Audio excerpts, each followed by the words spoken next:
boa noite a todos, boa noite a todas. Hoje é sexta-feira, dia 13 de maio. Você acompanha a partir de agora nosso programa Resumo Semanal aqui na Rádio Nova Alternativa, a sua rádio digital. E hoje, excepcionalmente, estamos fazendo o nosso programa nesta noite de sexta, porque vai ser uma edição especial. Vamos contar com a presença do ex-deputado estadual de Santa Catarina, o Sargento Soares. Nosso estúdio fica em Santa Bárbara do Oeste e transmitimos do Brasil para o mundo. O programa Resumo Semanal tem edição e apresentação de Alexandre Brandão, produção e operação de Thiago Fontes, nosso super dinâmico. Nova Alternativa. Um novo conceito em comunicação. E agora são 7 horas e 10 minutos, você está na Rádio Nova Alternativa no programa Resumo Semanal, com transmissão pelo site, pelo aplicativo, pelo Facebook e também pelo YouTube. E agora, sem mais delongas, vamos sim para a nossa entrevista com o ex-deputado de Santa Catarina, Sargento Soares, que agora é pré-candidato a uma vaga na Assembleia Legislativa de Santa Catarina. O Sargento Soares é uma referência da segurança pública no país e também nos movimentos dos policiais e bombeiros militares do país e conhece como ninguém a realidade dos policiais e bombeiros militares do Brasil. Portanto, é com muita honra que a gente recebe o deputado Sargento Soares nessa nossa programação. E para quem não conhece ainda o ex-deputado Sargento Soares, nós vamos fazer uma breve apresentação. Amaury Soares, também é conhecido como Sargento Soares ou Sargento Amaury Soares, nasceu em Buia, no Alto Vale do Itajaí, em Santa Catarina, uma cidade que tem uma forte plantação de fumo, também tem outras culturas, como a cebola, no dia 13 de setembro de 1966. Portanto, está agora com 55 anos e também trabalhou na agricultura até os seus 19 anos. Ingressou na Polícia Militar em 1986, passou pelas funções de soldado, cabo e sargento, e como policial trabalhou na antiga Companhia de Choque de Santa Catarina e também na antiga Companhia de Guarda, que fazia a segurança da penitenciária de Florianópolis. É formado em Sociologia Política pela Universidade Federal de Santa Catarina e participou do movimento estudantil. É morador de São José, na Grande Florianópolis, onde também atuou no movimento comunitário do Jardim Zanelato. Foi um dos fundadores da Associação de Praças Policiais e Bombeiros Militares, a famosa APRASC, em 2001. Foi deputado estadual por Santa Catarina 2 vezes, entre 2007 e 2010, quando recebeu 40 mil votos, e 2011 até 2014, quando recebeu 39 mil votos. Também foi candidato a senador em 2014 pelo estado de Santa Catarina. Sargento Soares também foi fundador da Associação Nacional de Praças, Associação Nacional do Brasil, que integra os policiais e bombeiros militares, as entidades representativas dos policiais e bombeiros militares. E atualmente é dirigente da Intersindical Central da Classe Trabalhadora. E para concluir, é casado com a dona Edileuza Garcia Fortuna, auxiliar de enfermagem e diretora do Sindicato de Saúde de Santa Catarina. É pai da Tamires e pai do Heitor. Boa noite, Sargento Soares, ele já está aqui com a gente na escuta. Muito obrigado por atender o nosso convite. Seja muito bem-vindo à nossa programação aqui da Rádio Nova Alternativa de Santa Bárbara do Oeste, São Paulo. Muito obrigado pela sua participação. Boa noite, Alexandre. Boa noite, Thiago. Boa noite a todos os ouvintes da Rádio Nova Alternativa. É uma satisfação estar sendo entrevistado por vocês, por ti, né? Você que jornalista, uma grande referência para nós, uma grande referência de jornalismo aqui no estado de Santa Catarina, né? Que se formou pela Universidade Federal de Santa Catarina. Trabalhamos juntos, atuamos juntos, né? Também desde a década de 90 até 2014, por aproximadamente 20 anos, inclusive no processo de construção da Associação de Praças que você citou. De vez em quando faço uma referência à sua pessoa, né? Dizendo que as coisas que você falava na década de 90 ou na primeira década deste século, como tendências do jornalismo, e eu ou não entendia ou achava que era talvez uma viagem, né, tem se confirmado ao longo do tempo, inclusive na imprensa impressa, né, na imprensa escrita, né, mas também no formato, na forma de comunicação, nas dinâmicas de comunicação, e você sempre, evidentemente, respeitando os princípios éticos do jornalismo. Isso, para nós, é uma grande referência e, com certeza, você também fez parte de toda essa história que você estava citando anteriormente como nossa biografia, como movimento coletivo. Joia, muito obrigado.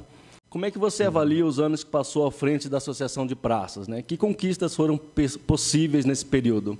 Eu sei que é uma pergunta muito ampla, porque são muitos anos de atuação, mas, resumidamente, como é que você pode identificar a sua passagem pela APRASC? Olha, nós tomamos a decisão de dizer para a sociedade, dizer publicamente, nós tomamos uma decisão antes de criar a APRASC, lá em 2000, entre 2000 e 2001, nós tomamos uma decisão de criar uma entidade, construir um movimento inicialmente, depois se transformou na ideia de criar uma entidade que dissesse publicamente para toda a sociedade, para todas as autoridades que quisessem ouvir, aquilo que os praças sentiam, aquilo que os praças gostariam de dizer enquanto as suas angústias na condição de trabalhador de segurança pública, enquanto sua condição de vida, né? Enquanto sua carreira, enquanto seu salário. Então, nós tomamos essa decisão. Sabíamos que íamos encontrar resistência, que embates haveriam, né, entre a nossa posição e a posição dos comandos, como de fato aconteceu. Mas a gente foi para isso, né, achando que não teria um impacto tão forte. E, curiosamente, em alguns meses, inicialmente com um pouco de muito receio até, né, a gente fazia reuniões escondidas, as pessoas não queriam aparecer que estavam se reunindo com a gente ou se filiando na praça, mas isso durou apenas alguns meses. Logo que se viu que era possível falar e continuar falando, né, toma uma punição, mas continua falando, o movimento cresce ao invés de diminuir, né, isso criou um boom, né, um crescimento bastante expressivo. A gente cresceu muito rapidamente nos primeiros meses, principalmente depois do primeiro meio ano, do primeiro ano, e fazendo isso, usando esse método, né, dizer publicamente aquilo que a nossa categoria sentia, aquilo que era a realidade da categoria. E foi um movimento extraordinário. Quando isso cresceu, ela adquiriu um voo próprio, né? Ele se transformou numa vontade coletiva muito grande, que daí passou, inclusive, a nos conduzir, né? A conduzir esse movimento, essa vontade coletiva, né, dos praças, da Polícia Militar do Corpo de Bombeiros de Santa Catarina, começou a nos levar, a conduzir, a orientar a PRASC para frente durante pelo menos uma década. A gente teve muitas conquistas. Uma primeira e a principal foi essa, poder falar, né? Porque isso não existia no nosso meio. A liberdade de expressão, né? Liberdade de expressão, poder dizer enquanto trabalhador, né, o que nós sentíamos, quais eram as nossas necessidades. Né? Então, o direito de poder manifestar a opinião para militares, né, aqui em Santa Catarina, foi inaugurado por esse movimento, né, de forma coletiva. E aí tivemos conquista em termos de carreira, em termos salariais também, ao longo desse tempo, né? Também uma nova realidade para a segurança pública de Santa Catarina. Os praças de 20 anos atrás, olha só, não mais do que isso, de 20 anos atrás, eram trabalhadores, embora tivesse fardado no meio da estrada, a sua opinião, a sua vontade era invisível para a sociedade. Entendi. Né? Não era um assunto que interessava para os meios sociais, para os meios políticos, etc. Né? E você acha que os prazos... Era muita carência, inclusive financeira, né? Quase todos eles endividados, comprando fiado, pagando aluguel. E isso mudou bastante nesses 20 anos e mudou principalmente pela luta que a gente fez. E você acha que os praças dos últimos 10 anos, pelo menos, reconhecem essa história como era a Polícia Militar antes e como é a Polícia Militar hoje, como você mesmo falou em termos de condições de salário, condições de trabalho, plano de carreira que permite ascensões, né, na carreira, ascensões permanentes, ou seja, não fica o policial estabilizado ou apenas no cargo de soldado, por exemplo, ele vai se aposentar como soldado, né? E hoje ele pode se aposentar, por exemplo, como sargento ou subtenente, né?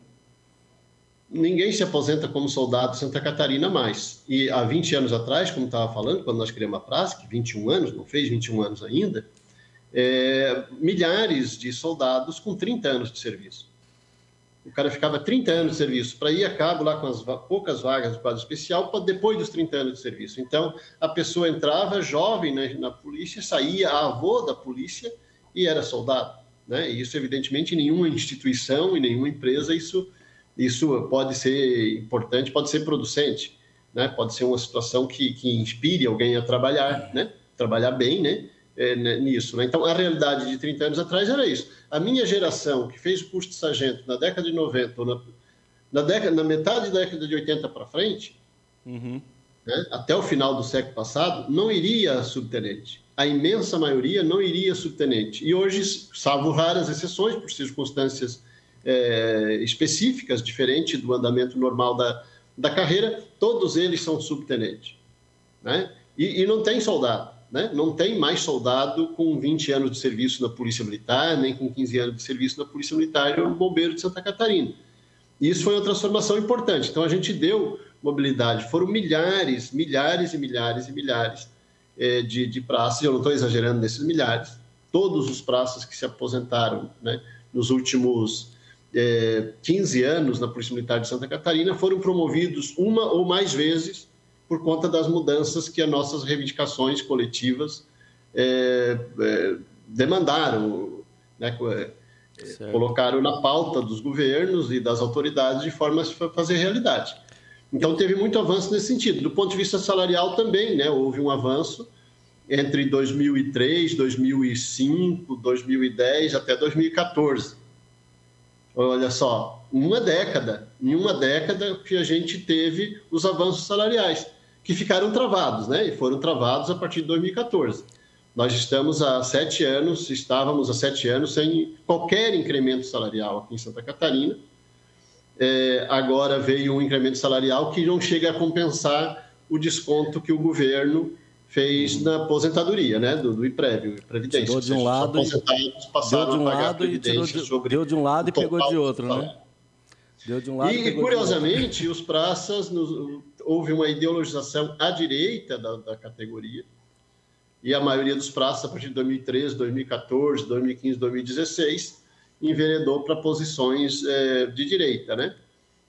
Inclusive de não reconhecer o trabalho que foi feito no passado, esse trabalho, vamos dizer assim, classista que a gente fez no passado, de não reconhecer, ou de reconhecer, mas dizer, mas não tinha nada a ver, agora estão indo para a esquerda, quando na verdade era um trabalho que já tinha esse conteúdo de reivindicação, né, e de luta social. Então, tem havido isso, aconteceu isso em Santa Catarina nos últimos anos e a maioria dos praças votou nas últimas gestões, inclusive na praça que a gente estava citando, numa gestão cujo nome da chapa era Em Direita à Praça. Soares, antes de a gente continuar por esse lado, eu gostaria também de fazer uma avaliação, gostaria que você fizesse uma avaliação, se você puder. Mais uma vez, a culpa é minha, que eu vou fazer uma pergunta muito aberta, mas se você puder definir como foram os seus 2 anos de mandato na Assembleia Legislativa representando os praças da Polícia Militar, do Corpo de Bombeiros e os servidores públicos e os trabalhadores em geral. Olha, nós gostaríamos de que tivessem sido melhores os mandatos, né? Os 2 mandatos, né? Entre de fevereiro de 2007 e dezembro de 2014, 8 anos, né? 8 anos legislativos. A gente gostaria que tivessem sido melhores, poderiam ter sido melhores. Eu mesmo, individualmente, cometi alguns erros, né? Erros, assim, ter uns 3 erros ao longo dos 2 mandatos, né? Poderiam ter sido melhores. No entanto, é muito comum a gente encontrar muitas pessoas na sociedade e dizer foi uma perda você ter saído da Assembleia Legislativa. O seu mandato era uma referência, inclusive de seriedade na política. Era uma referência de honestidade, era uma referência de seriedade na política, era uma referência de representação da classe trabalhadora, embora muitas pessoas que não são da militar, né? Embora você sendo representante dos policiais e dos bombeiros, né, todos os setores da sociedade, da classe trabalhadora, especialmente que procuravam o mandato, ou mesmo sem procurar o mandato, tinham sempre uma posição favorável, uma posição de entender qual era a posição justa, qual era a posição necessária, qual era a posição legítima, né, e se colocar à disposição para defender. Portanto, não obstante, né, pudesse ter sido melhor em alguns aspectos, né, a gente tem orgulho do mandato que a gente fez, dos mandatos que a gente fez, né, com certeza também expressão dessa dignidade que a gente recebe do conjunto da coletividade que nos apoia, da coletividade que nos apoiou, inclusive da coletividade dos praças, que sempre teve junto com a gente nesse processo, né? Além das referências políticas, das referências humanitárias, das referências científicas, podemos dizer, teóricas, que a gente teve, né, já desde a infância ou desde a juventude, da adolescência, da juventude, da universidade, do movimento estudantil, das professoras e professores da universidade, dos companheiros e companheiras do movimento estudantil, que sempre estabeleceu uma baliza, né? O rumo é esse aqui, né? A gente trabalha e tem sentido a vida, né? Construir essa perspectiva de uma sociedade justa, igualitária e fraterna, né? Do respeito à dignidade da pessoa humana e do respeito aos direitos do trabalho, né? Os direitos da produção, o direito de, vamos dizer assim, de participar também do consumo daquilo que o conjunto da sociedade produz. Soares, vamos continuar aqui com as nossas perguntas, né, com as nossas entrevistas, com o nosso bate-papo. Você fez esses dias o anúncio da sua pré-candidatura a deputado estadual pelo Facebook e recebeu muitas manifestações positivas, tanto de militares como de civis em geral, mas também recebeu muitas críticas pelo partido que você escolheu se eleger, o PSOL. Por que você acha que há alguns militares que rejeitam o partido que você escolheu? É um debate importante e curioso, né, Alexandre? Essa questão de por que tem parte dos praças que critica a nossa pré-candidatura pelo fato de sair por um partido de esquerda, pelo PSOL no caso, né? Primeiro é preciso esclarecer que parte desses praças, eles já estariam, né, como já estiveram no passado, apoiando outras candidaturas. Então, precisariam encontrar um motivo, um argumento, um pretexto para dizer por que não estão apoiando. E nesse momento, talvez esse seja o argumento mais fácil, né, mais que talvez percebam que pegue melhor, né, naquele público-alvo que querem atingir, né? Alguns já trabalhavam para outras candidaturas nas outras jornadas que a gente tocou no passado, né? Mas outros não, eles de fato estavam com a gente no passado e agora não estarão, né? Porque entendem que a gente foi para a esquerda. E esse é o argumento, a principal frase que usam, né? Estava tudo bem na praça, no mandato e tal, mas daí o Soares resolveu ir para a esquerda. Essa é uma informação que ela é porque as pessoas não estavam prestando atenção antes, ou porque antes de 2014, de 2013, 2014, os praças não estavam tão ideologizados à direita, ou não estavam tão preocupados com as questões político-partidárias, porque as minhas posições sempre foram as mesmas, desde quando nós fundamos a praça. Aliás, eu entendo que se não fossem posições consistentes, né, e muito vinculadas, né, até o âmago, né, com os anseios do povo pobre, do povo oprimido, que também era e é ainda a nossa categoria, povo pobre, povo oprimido, por mais que algum pretendam que agora são outra classe, que estão na classe média, que ascenderam ou que são parte da classe dominante, nós entendemos que a nossa categoria é parte da classe trabalhadora e é setor oprimido, inclusive porque está submetido aos regulamentos e aos códigos militares, né? Inclusive por isso, né? Uhum. Então nós já tínhamos essa posição e as pessoas não achavam isso importante. Nós já apoiávamos tudo que apoiamos agora, nós já apoiávamos em 2001, em 2003, em 2006, quando fiz 40.108 votos, fizemos, né? Em 2010, como fizemos de novo quase 40 mil votos, nós já apoiávamos e defendíamos tudo que defendemos agora.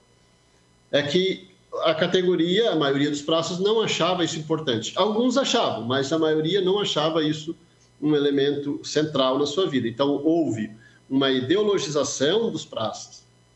Não fomos nós, não fui eu que me ideologizei à esquerda, né? A gente já tinha essas posições anteriormente, desde a juventude, né?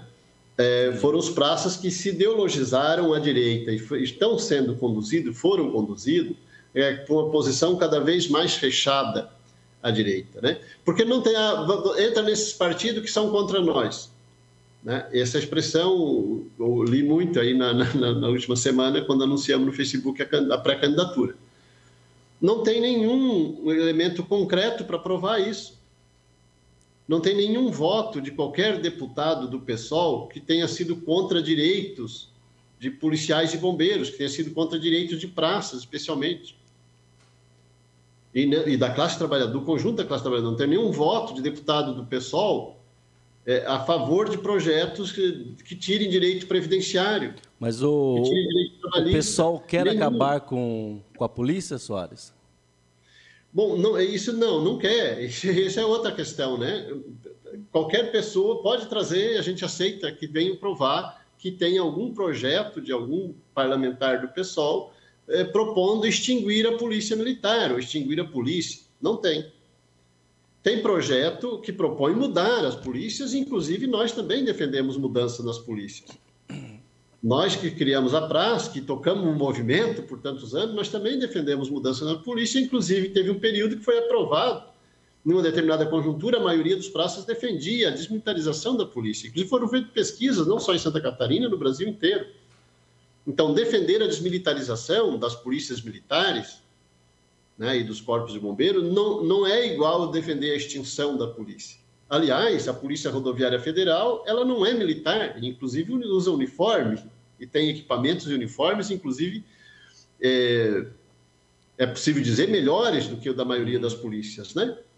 E não é militar. Então, a gente defende uma instituição não militarizada, evidentemente que vai estar uniformizada em grande parte, que tenha uma carreira única, que exista uma hierarquia menos fechada ou menos elástica, menos distância, né, entre o comandante e a base, que possa ser como é a Polícia Rodoviária Federal. Não consta que existam problemas de ordem disciplinar na Polícia Rodoviária Federal ou na Polícia Federal. Entendi. Né? Então, e também nas polícias civis também não existe isso, e também existe, inclusive, trabalho uniformizado, né? Mas pegando especificamente a Polícia Rodoviária Federal, que trabalham quase todos que estão na atividade fim, e inclusive na atividade administrativa, têm um uniforme, eles não são militares, né? E não perderam direitos nenhum pelo fato de não ser militar, né? Então, é preciso meio que a gente esclarecer essas questões. Não existe projeto de nenhum parlamentar do PSOL para extinguir as polícias, e nem mesmo a polícia militar. Existe projeto de transformar, de mudar as polícias, especialmente desmilitarizando a polícia militar, criando a carreira única, um monte de debates também sobre os papéis e a forma de procedimento das polícias, o ciclo completo de polícia. Hoje em dia é uma unanimidade no movimento nacional que debate segurança pública, o ciclo completo de polícia. Cada instituição faz o ciclo completo para não ficar, inclusive, a disputa entre uma polícia militar e uma polícia civil sobre quem faz o quê, e acaba a sociedade ficando no meio sem o atendimento. Então, isso é muito claro, esse debate é muito claro. Quem quiser acompanhar esse debate com seriedade pode acompanhar todos os debates de qualquer instância, principalmente dos parlamentares do PSOL, que vai encontrar esse debate, no sentido, inclusive, de apoiar. Aliás, ao contrário de nunca terem votado contra os policiais de bombeiros, nenhum parlamentar do PSOL, em todas as lutas de praças, de policiais de bombeiros, toda a luta legítima, todas as campanhas salariais, todas as lutas por carreira, todas as lutas por maior democracia dentro das instituições, por maior respeito ao profissional de segurança pública, em todas essas lutas, os dirigentes do PSOL estiveram, os parlamentares, as parlamentares do PSOL estiveram apoiando. Aí, claro, a pessoa quer ideologizar o assunto, daí traz outras pautas, como, né, outras situações que, na verdade, não estão entre aquilo que é decisão política e encaminhamento que é feito nos espaços de decisão do partido. Vamos voltar àquela questão que você já começou a falar sobre a situação dos policiais e bombeiros militares de Santa Catarina. Você disse que desde 2014, corrija se eu estiver errado, o salário estava congelado, né? E agora teve um reajuste, mas ele foi compensado com o acréscimo da alíquota da Previdência, né? Nesse sentido, como é que está a situação dos policiais bombeiros militares de Santa Catarina, em especial os praças, e como é que você avalia a gestão do governador Carlos Moisés, que é um militar que está dirigindo o governo, em relação à política desse governador voltada para o pessoal, voltada para os praças? Bom, começando pelo fim, o governo Moisés assumiu, adotou a política do Estado mínimo, não só no que tange à segurança pública, polícia militar, polícia civil, polícia penal, o IGP, Instituto Geral de Perícia, mas para todo o serviço público. Adotou o Estado mínimo como orientação, apesar de ser um coronel do bombeiro, ser um comandante do bombeiro, inclusive dentro do bombeiro, ou seja, a moda segue sendo não fazer concurso público e aumentar os bombeiros comunitários, voluntários, com um monte de nome, os guarda-vida nas praias, que são coisas ali que, ao meu ver, afetam inclusive a Constituição Federal. Por exemplo, tem pessoas que há 20 anos trabalham 5 meses por ano de guarda-vida para ganhar uma diária. Não recolhe 1 centavo de previdência sobre esse trabalho. Essa pessoa está completamente desguarnecida e ela não contribuiu nada para a Previdência. E isso está sendo feito pelos comandantes das instituições de Santa Catarina. O atual governador de Santa Catarina é um coronel do bombeiro e, portanto, ele segue acelerou, inclusive, este tipo de política, que é uma política de desmonte do serviço público, dos direitos públicos e da Previdência. Mas a gente dizia até, agora nesse último ano, teve um incremento salarial, que uma parte já foi paga e a outra vai ser paga daqui a uns meses, não sei, não lembro exatamente, acho que é mês de julho, que vai ser paga. E antes disso, a última vez que tinha tido algum incremento salarial para os trabalhadores na Segurança Pública de Santa Catarina é quando nós estávamos na direção da PRASC, quando eu ainda era parlamentar, Entendi. E quando a presidente da República ainda era Dilma Rousseff. Daí se ficou 6 anos sem absolutamente nada. E foi justamente o período em que a direita estava mandando e desmandando nos governos federal e estadual. Então, essas são questões que precisam ser analisadas objetivamente pelos companheiros. Todo mundo tem direito a ter a sua ideologia, o seu credo religioso, e é legítimo que tenha, mas a análise objetiva dos fatos ela precisa ser feita. Diferente do que dizem e escrevem nas redes sociais, que os partidos de esquerda são contra os policiais e bombeiros, é preciso que vão olhar quem que votou a favor dos projetos que descontam hoje descontam, nos últimos anos, agora, neste mês, no mês que vem, no mês passado, daqui para frente, se a justiça não reverter, descontam mais ou menos R$1.000, do salário de cada policial e bombeiro de Santa Catarina, e não só, dos professores, das professoras, das servidoras e servidores da saúde, de todo o serviço público de Santa Catarina e do Brasil inteiro, diga-se de passagem, porque segue mais ou menos a orientação da PEC, da Emenda Constitucional 103, do governo federal, do governo Bolsonaro, que deu a baliza lá para as mudanças nos estados. Então, quem votou a favor e quem votou contra? Não vai achar nenhum voto de deputado do PSOL e nem de deputado de esquerda no projeto de desmonte da Previdência Pública. Nos projetos que estabelecem que os servidores de Santa Catarina, inclusive os praças da Polícia Militar e do Corpo Bombeiro, vão pagar a mais cerca de R$1.000 por mês. Eu não contribuía com a Previdência até recentemente, porque o meu salário ficava abaixo do teto do regime geral de Previdência, que hoje em dia estaria 6 mil e pouco. Meu salário ficava abaixo e eu não contribuía com a Previdência. Estou pagando R$780. Entendi. Mas a maioria dos praças, na média dos praças, dá uma média de R$1.000. Para alguns, para o subtenente, dá mais de R$1.000 a mais por mês que está sendo descontado, que está sendo cortado do seu salário, que o governo IPREV, o governo Moisés, o coronel do bombeiro, está descontando do bombeiro. Evidentemente que com base na Emenda Constitucional 103 ou com base na Lei Federal da Proteção Social dos Militares. Chamaram isso. O projeto foi bom só para os coronéis e para os generais. A sociedade ainda pensa que os militares ficaram privilegiados. Quais militares ficaram privilegiados? Inclusive isso não foi esclarecido e essa é uma oportunidade. Então, quem ficou privilegiado na Previdência, na lei da proteção social dos militares, tem esse nome mentiroso, a lei da proteção social dos militares, e várias lideranças aqui do Estado, da Indireita Prasc, os parlamentares eleitos em 2018, todos eles no partido, usando a sigla do 17, porque todo mundo votou para ele no 17, de cima e embaixo, né? Eles disseram que era uma grande conquista para os militares a lei da proteção social dos militares. E é mentira, isso é uma verdade, o nome já é uma inverdade, o nome já é mentiroso. Certo. Né? Os generais e os coronéis, ou seja, os oficiais, pagam menos previdência e todos os praças das Forças Armadas e de todas as polícias pagam mais previdência, especialmente os da reserva. Soares, vamos então voltar para a nossa entrevista e eu quero retomar essa questão da reforma da Previdência que foi aprovada aí na Assembleia Legislativa de Santa Catarina, né, que recebeu 30 votos favoráveis dos deputados estaduais catarinenses e 9 votos contrários, né, que, como você mesmo falou, propõe mudanças na idade da aposentadoria, novas regras de transição, novas fórmulas de cálculo para pensão, morte e redução da isenção para o pagamento da contribuição previdenciária por parte de aposentados e pensionistas.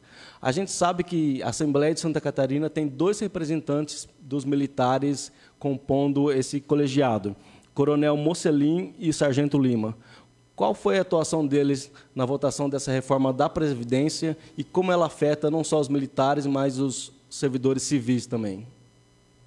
Votaram a favor. Aliás, o Coronel Mocelin, ele não estava, ele saiu no dia da votação e deixou o suplente assumir, né? O suplente do Coronel Mocelin é o subtenente Floriano, que creio que você conheceu também.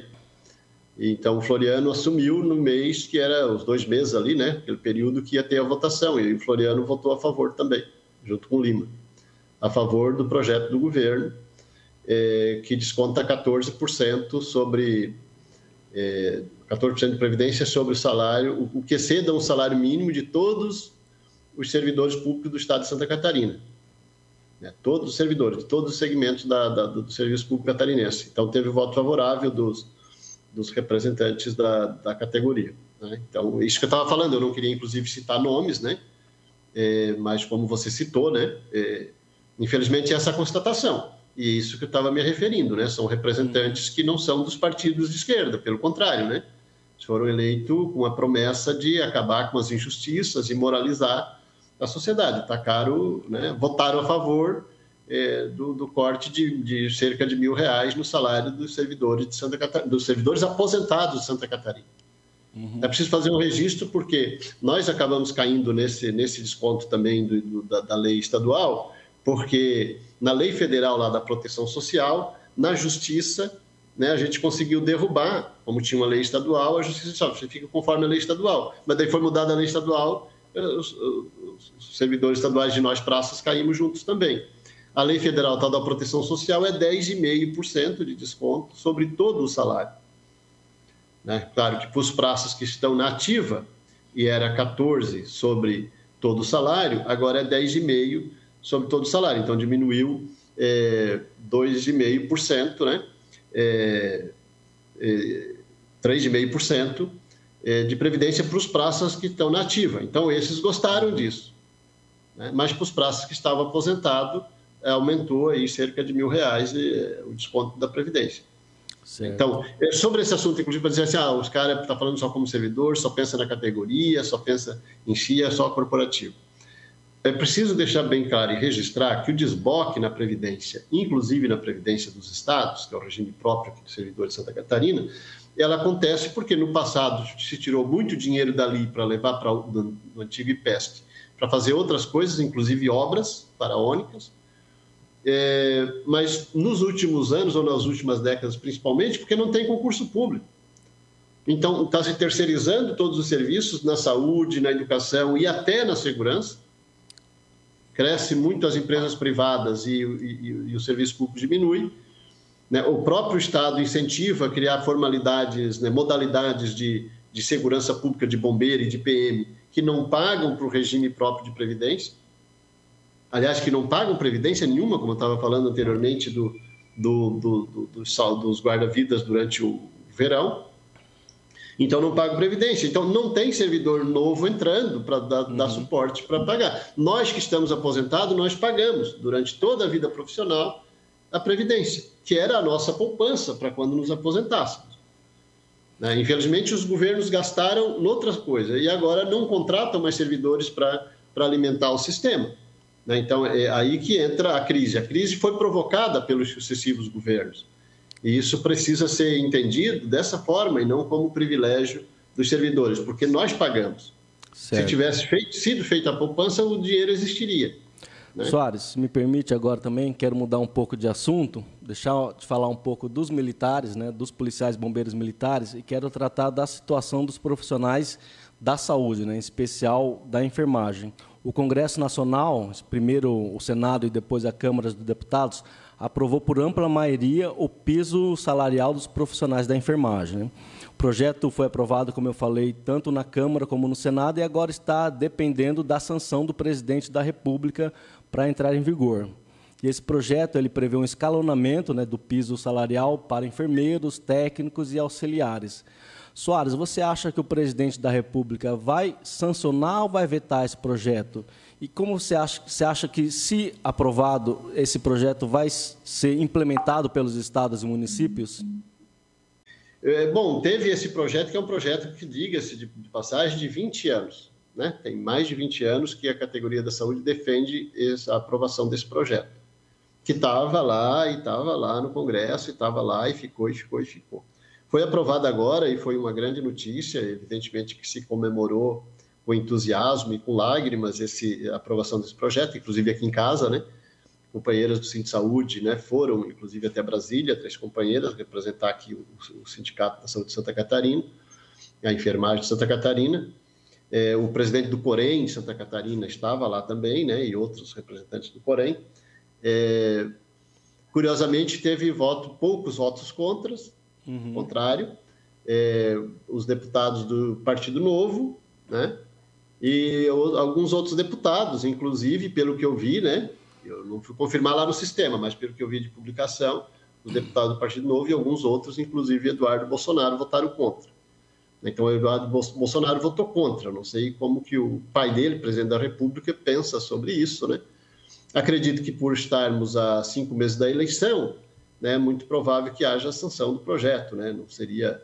E também é um projeto que é um piso que ele tem a ver com todas as pessoas que trabalham na saúde, em todos os segmentos. Tanto hospitais privados serviço como... privado também, como, por exemplo, o salário mínimo regional, que foi uma conquista importante de anos atrás, que aqui em Santa Catarina faz diferença, no salário da doméstica, no salário da comerciária, no salário das pessoas da saúde que trabalham nas clínicas particulares, nos hospitais particulares.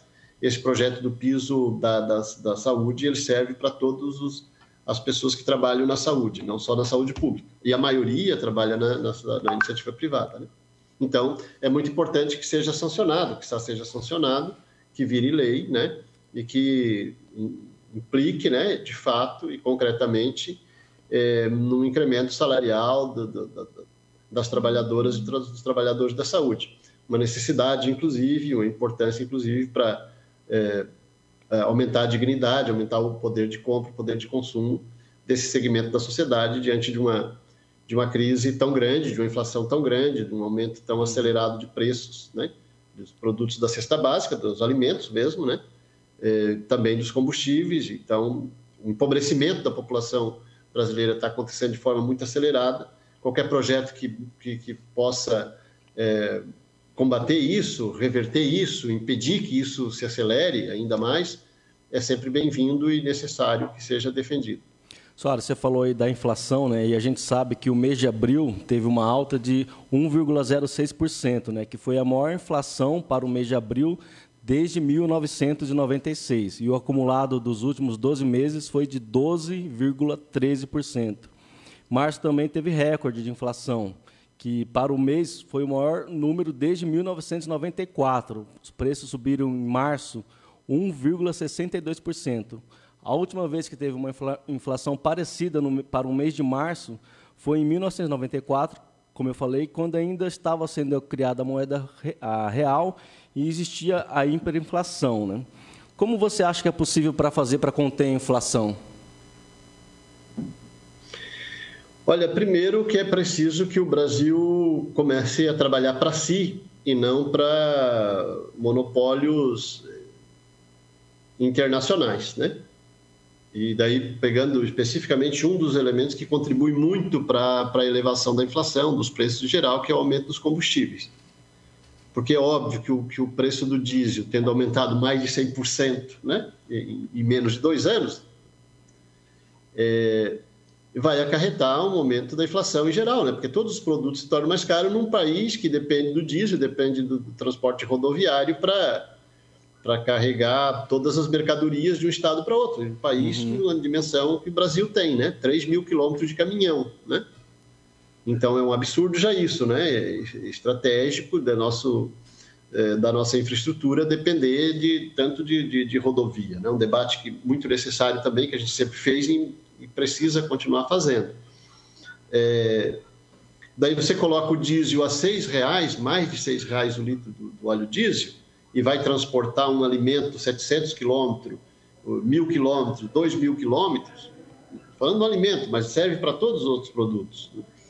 Então, isso vai gerar um aumento de preços, né? E quem está lucrando com isso? Quem está lucrando com isso são acionistas da Petrobras. Quem está lucrando com isso são as grandes empresas que cada vez mais se adonaram das ações da Petrobras. O acionista majoritário, que ainda é o Estado, está ali só para dar suporte para que outros ganhem dinheiro. Os lucros da Petrobras foram imensos nos últimos anos, nos últimos meses, cada vez tem crescido mais, e evidentemente que vai crescer, porque está sendo tirado de quem? Está sendo tirado do povo pobre brasileiro. Está sendo tirado da possibilidade de desenvolvimento econômico do Brasil. Está falando, segue sendo corporativo, falando só dos setores da classe. Bom, está falando da maioria, que é o conjunto da classe trabalhadora, do povo trabalhador brasileiro. Mas serve muito, muito, muito para o pequeno comerciante, para o pequeno empresário. Como é que sobrevive numa situação como essa? Né? Quem depende do lucro ali, com uma baixa cifra de lucro, vendo esse preço, aumento de preço dos combustíveis toda a semana, todo 15 dias, né? Como é que sobrevive? Como é que o país desenvolve se o Estado, ao invés de investir no desenvolvimento econômico próprio, o Estado trabalha para que as empresas estrangeiras vendam as suas mercadorias aqui e não sejam produzidas pelo Brasil? Né? Então, esses são elementos que a gente precisa debater. Só é possível reverter essa situação se tiver um governo que perceba isso. Certo. Que trabalhe com isso. A proposta do Paulo Guedes, a gente já dizia antes que daria errado. Né? Antes dela assumir, quando se anunciava, né, o Paulo Guedes como ministro, a proposta dele vai dar errado no Brasil, não tinha como dar certo. É uma proposta que nas décadas de 50, 60, até 70, fazia algum sentido, né? Numa perspectiva que foi feita lá no Chile, que, aliás, né, agora veio a conta lá no Chile, agora, ou seja, o empobrecimento do povo, o desespero do povo, até o povo ir para a guerra de vida ou morte, né, para mudar a situação. Mas ele estava embasado naquele projeto instituído no Chile sob a ditadura do Pinochet na década de 70 e 80. Ou seja, quer tirar direitos da classe trabalhadora, quer tirar direito dos aposentados, né, para que, em tese, para que a indústria possa se desenvolver, para que tenha um custo de produção menor, né? Tendo menos direito, menos salário, menos aposentadoria, em tese tem um custo de produção menor no país. Essa é a tese do Paulo Guedes. E daí isso atrairia capital estrangeiro para investir na produção.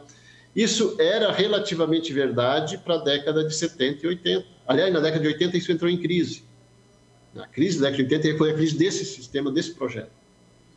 Hoje em dia, uma meia dúzia de países produz as mercadorias que o mundo inteiro precisa. Então, cada país, especialmente os países grandes como o Brasil, eles têm que criar um mercado interno se querem ter produção interna. Tem que priorizar o mercado interno, tem que priorizar a produção interna.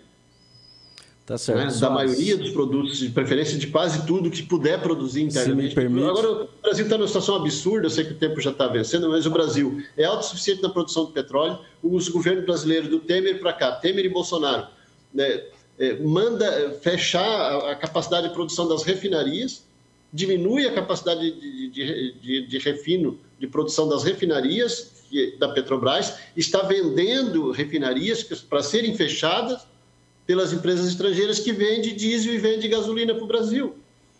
Ou seja, é apostar no oposto, no contrário daquilo que seria necessário. A gente já está chegando aqui no final do nosso programa. Soares, para as suas considerações finais, gostaria que você ficasse à vontade para falar sobre o que você deseja, o que você acha que faltou dizer. Obviamente faltou muita coisa, mas de principal, o que você gostaria de dizer aí para a audiência que você trouxe aqui para a nossa rádio Nova Alternativa. Muito obrigado. Obrigado às pessoas que fizeram o contato pelo WhatsApp, pelo Facebook, pelo YouTube. Uma satisfação, Tupã, satisfação, Thiago. É muito bom estar nessa conversa, aqui nesse aquecimento, né? A gente acha que 1 hora é bastante tempo e quando vê fica pouco tempo, né? Então, uma alegria poder estar dando essa entrevista contigo, com vocês, estar conversando, né?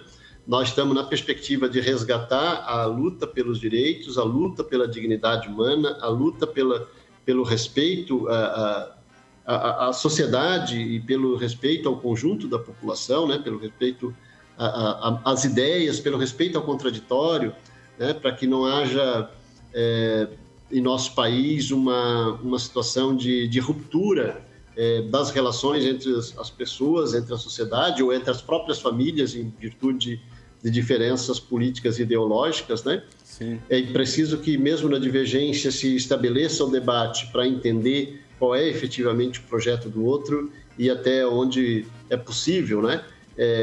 Que a gente construa uma sociedade igualitária, fraterna, justa, né? E com respeito às diferenças, respeitando a diferença de todos os segmentos da sociedade. O nosso projeto e a nossa perspectiva é voltar a trilhar o caminho da reconquista dos direitos, da reconquista do trabalho, né? Da distribuição dos valores produzidos pelo trabalho humano e de uma sociedade democrática, livre, justa, sem miséria, sem fome, sem pessoas vivendo na rua, né? Sem pessoas com menos violência, com muito menos violência, de preferência sem nenhuma violência, e que todas as forças da sociedade, principalmente todas as instituições do Estado, estejam justamente no trabalho, né, para diminuir a violência no interior da sociedade e não para aceitar ou até para ampliar essa violência. Então, a redução da violência, o combate à violência, vamos dizer assim, o combate é uma palavra que nesse caso não é adequada. A redução do impacto da violência, a redução da letalidade, né, da criminalidade, a redução da criminalidade, a redução das condições sociais que geram o conflito, né? Isso tudo precisa ser debatido de forma serena, de forma tranquila, com racionalidade, né? E colocando o diálogo e a paz como intermediação, né? E não o ódio e a intolerância. Essa é a nossa contribuição, é a contribuição que a gente vai buscar dar, né, no processo de transformação social que a gente acredita necessário no nosso país e no mundo. Muito obrigado para vocês da rádio, né, da Rádio Nova Alternativa de Santa Bárbara do Oeste, né, do estado de São Paulo, pela oportunidade. É uma satisfação aqui com diversas pessoas aqui de Santa Catarina, né, lideranças aqui de Santa Catarina, acompanhando o trabalho de vocês aí e vocês nos recebendo de forma tão generosa. Muito obrigado, a satisfação, e desculpa aí para o próximo programa, o pastor que está aguardando para começar o seu programa. Uma boa noite a todos e todas. Joia, muito obrigado, muito bom, Sargento Soares, mais uma vez, é uma honra tê-lo aqui contigo e nós estamos chegando ao final do nosso programa Resumo Semanal aqui na Rádio Nova Alternativa.